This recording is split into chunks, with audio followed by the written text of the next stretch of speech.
बिहार का एक लड़का जो पेशे से नाई हजाम के घर पैदा हुए, समाज के दबे कुचले और शोषित वर्ग में उनका जन्म हुआ। बात 1940 की है। कर्पूरी 10वीं में थे। फीस के लिए 2 रुपये नहीं थे। पिता गोकुल गांव के बड़े जमींदार बच्चा सिंह के पास कर्पूरी को ले गए और 2 रुपये फीस के लिए मांगे। बच्चा सिंह ने शर्त रखी, कहा नहाने के लिए कुएं से 27 बाल्टी पानी निकाले। कर्पूरी ने निकाले भी, तब जाके 2 रुपये फीस के लिए दिए। इस तरह कर्पूरी ने फर्स्ट डिवीजन मैट्रिक की परीक्षा पास की। उस वक्त गिने चुने ही लोग मैट्रिक की परीक्षा में फर्स्ट डिवीजन पास किया करते थे। कर्पूरी जब 10वीं की परीक्षा पास हुए तो उनके पिताजी ने फिर से जमींदार बच्चा सिंह के पास ले गए और हाथ जोड़कर बोले, मालिक हमरो कर्पूरी मैट्रिक पास हो गए। बच्चा सिंह ने अपना पैर टेबल पर रखा और कर्पूरी से कहा कि मेरा पैर दबाओ, और कर्पूरी दबाने भी लगे। शायद यही बात उनके दिमाग में थी और मुख्यमंत्री बनने के बाद पिछड़ों के लिए आरक्षण का दायरा बढ़ा दिए। कर्पूरी जब मुख्यमंत्री बने तो आरक्षण का दायरा बढ़ाया, लोगों ने गालियां दी और सरकार गिर गई। 3 नवंबर 1978 की है। पटना का गांधी मैदान और मंच पर प्रधानमंत्री मोरारजी देसाई और मुख्यमंत्री कर्पूरी ठाकुर बैठे थे। मोरारजी देसाई ने मंच पर आरक्षण के खिलाफ कई बातें कही, जिसमें भीड़ जमकर तालियां बजाई। लेकिन कर्पूरी के मन में कुछ और ही चल रहा था। कार्यक्रम खत्म होने के बाद कर्पूरी ने मोरारजी को एयरपोर्ट पर दिल्ली के लिए रवाना किए, फिर सीधे सचिवालय पहुंचे। रात 8:30 बजे उन्होंने पिछड़ों के लिए आरक्षण की अधिसूचना जारी की। एक सप्ताह यानी 10 नवंबर को कर्पूरी सरकार ने 3 प्रस्ताव पास किए। पिछड़ों के लिए आरक्षण 20%, जिसमें पिछड़ा और अति पिछड़ा दोनों शामिल थे। महिलाओं के लिए 3% और ऊंची जाति के वैसे लोग जो आर्थिक रूप से कमजोर थे उनके लिए 3%। आरक्षण का दायरा टोटल 26% हो चुका था। इस प्रकार ओबीसी के लिए आरक्षण लागू करने वाला बिहार देश का पहला राज्य बन गया। कोटे में कोटा और आरक्षण का दायरा बढ़ने से अगड़ी और पिछड़ी दोनों जातियां भड़क गई। हिंसक प्रदर्शन हुए। स्कूल और कॉलेज इसके चपेटे में आ गई। विधायक नेता गुस्सा हो गए। कर कर्पूरी कर्पूरा, गद्दी छोड़ पकड़ अस्तूरा जैसे सड़कें पर नारे लगाए गए। ये आरक्षण कहाँ से आई, कर्पूरी की माँ बिहाई जैसे गालियाँ दी गई। सन 1979 में इनके सारे मंत्री इस्तीफा दे दिए। प्रधानमंत्री मोरारजी देसाई से नाराजगी हो गई। अविश्वास प्रस्ताव लाया गया। इस प्रकार कर्पूरी की सरकार गिर गई। उनका जन्म 24 जनवरी 1924 को बिहार के समस्तीपुर जिले के पितौंझिया गांव में हुआ था। उनका जन्म एक सरल नाई हजाम परिवार में हुआ था।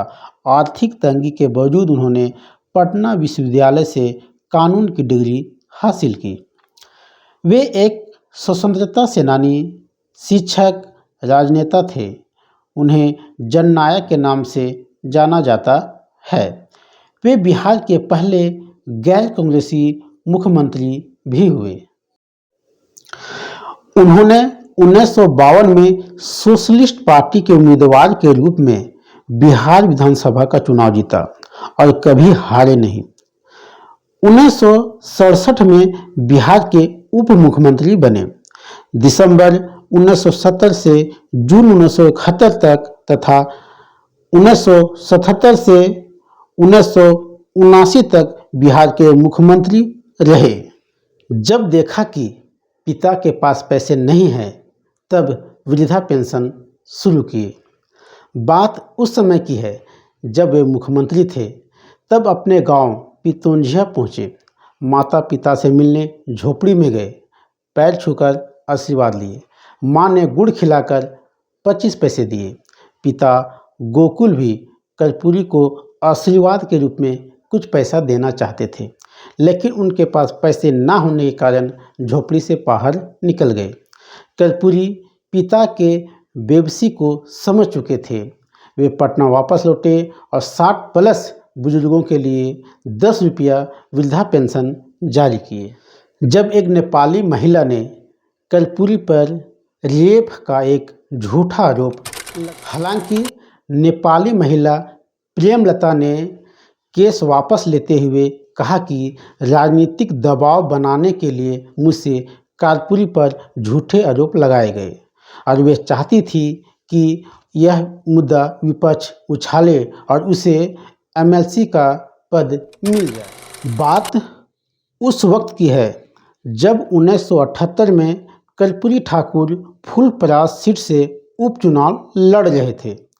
तभी काठमांडू की रहने वाली टीचर प्रेमलता राय ने कर्पूरी पर रेप केस कर दिया।